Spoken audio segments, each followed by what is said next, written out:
Good morning everyone. देखिए, BCom third year का जो हमारा सब्जेक्ट है वो है ऑडिटिंग, और सब्जेक्ट में जो हम पढ़ा रहे थे वो क्या था, अपना प्रतिवेदन रिपोर्ट। हमने इससे पहले वाली वीडियो में आपको डेफिनेशन वगैरह करवा दी थी, एक बार और देख लीजिए। प्रतिवेदन क्या होता है? एक रिपोर्ट होती है। जब अंकेक्षण का कार्य समाप्त होने के बाद उसको अपने नियोक्ता को एक रिपोर्ट देना होता है। उस अंकेक्षण का कार्य करने के बाद उसे बताना पड़ता है कि ये अंकेक्षण का कार्य सही है। तो अंकेक्षण का जैसे ही कार्य समाप्त होता है उसके बाद उसको अपने नियोक्ता को एक रिपोर्ट प्रदान करना होता है, एक प्रतिवेदन देना होता है। जैसे संस्था के लाभ हानि खाता, आर्थिक चिट्ठा, बैलेंस शीट, ये सब इन सब अकाउंट्स का जब अंकेक्षण करता है, जो एक ऑडिटर होता है वो ऑडिटिंग करता है। तो ऑडिटिंग करने के बाद वो अंक खाते सही हैं या गलत हैं, या उसमें क्या गलती है, या उसके संबंध में जितनी भी अपनी एडवाइस होती है वो देना पड़ता है, और एक रिपोर्ट तैयार करना पड़ता है। जब वह अपने नियोक्ता को वो रिपोर्ट देता है तो उसको क्या कहते हैं अपन? प्रतिवेदन या रिपोर्ट कहते हैं। अब सबसे पहले पढ़ेंगे अपन प्रतिवेदन के प्रकार। प्रतिवेदन के प्रकार कौन कौन से होते हैं? प्रतिवेदन के प्रकार को हमने दो पार्ट्स में डिवाइड कर दिया है। कौन कौन से?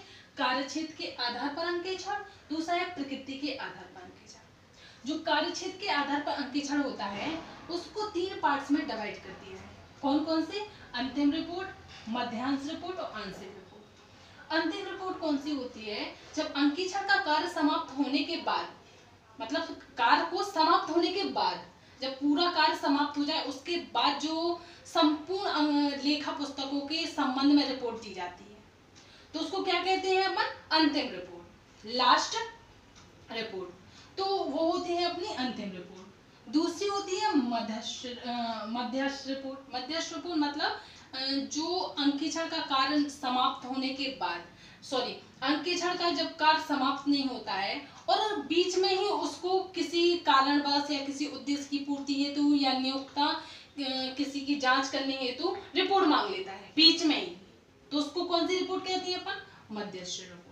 नेक्स्ट है अंशतः रिपोर्ट। अंशतः रिपोर्ट क्या होता है? जब अंकेक्षण के किसी एक हिस्से का अंकेक्षण हो जाने के बाद, अंकेक्षण के किसी एक हिस्से का अंकेक्षण हो जाने के बाद और नियोक्ता उससे रिपोर्ट मांग ले तो वो एक अंकेक्षण की रिपोर्ट को ही दे देता है, उसको क्या कहते हैं अपन? अंशतः रिपोर्ट। तो अंकेक्षण की रिपोर्ट कितनी होती है? जो कार्य के क्षेत्र के आधार पर होती है वो तीन होती हैं, अंतिम रिपोर्ट, मध्यस्थ और अंशतः रिपोर्ट। इसके बाद होता है अपना प्रकृति के आधार। प्रकृति के आधार पर कितने प्रकार की होती हैं? दो होती तो बहुत सारी है, लेकिन हम आपको जो मोस्ट है वो दो होती हैं, स्वच्छ रिपोर्ट, प्रतिकूल रिपोर्ट। स्वच्छ रिपोर्ट कौन सी होती है?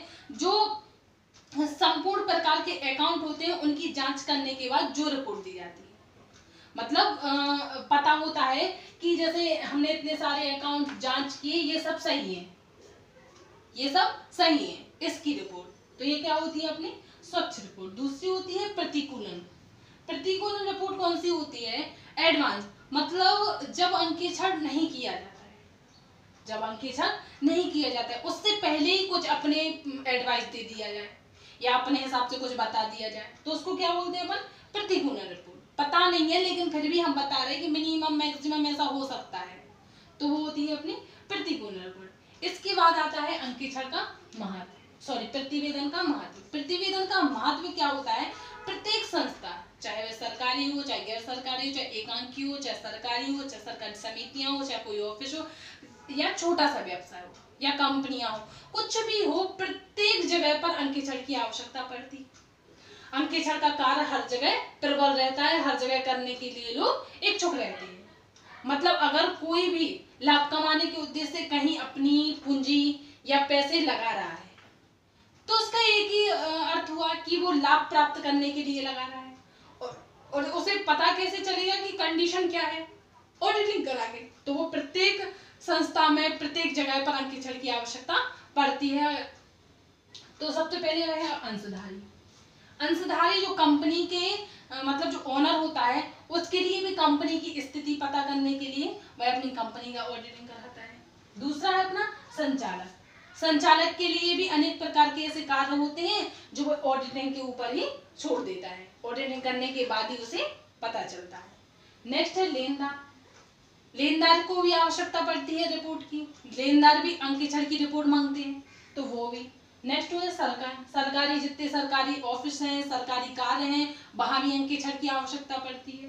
नेक्स्ट है आयकर अधिकारी, आयकर अधिकारी जो इनकम टैक्स, उसमें भी अंकेक्षण की आवश्यकता पड़ती है। मिनिमम जितनी भी ऑफिस, जितने भी कार्य होते हैं, उन सबके लिए जांच की आवश्यकता पड़ती है। सरकारी समितियां हो गई, सरकारी समितियां भी अंकेक्षण की आवश्यकता पड़ती है। एकांकी व्यापार, एकांकी जो व्यापार होता है उसमें भी अंकेक्षण की आवश्यकता पड़ती है। साझेदारी व्यापार में भी अंकेक्षण की, मतलब कोई भी बिजनेस हो, अगर उसे अपने व्यवसाय की कंडीशन का पता लगाना है कि लाभ हो रहा है या हानि हो रहा है, मतलब किस प्रकार की हमारी कंडीशन है, तो उसके उसी क्षेत्र में अंकेक्षण का महत्व होता है। अब आप लोग ये नोट कर लीजिए, फिर हम आपको आगे बढ़ाएंगे।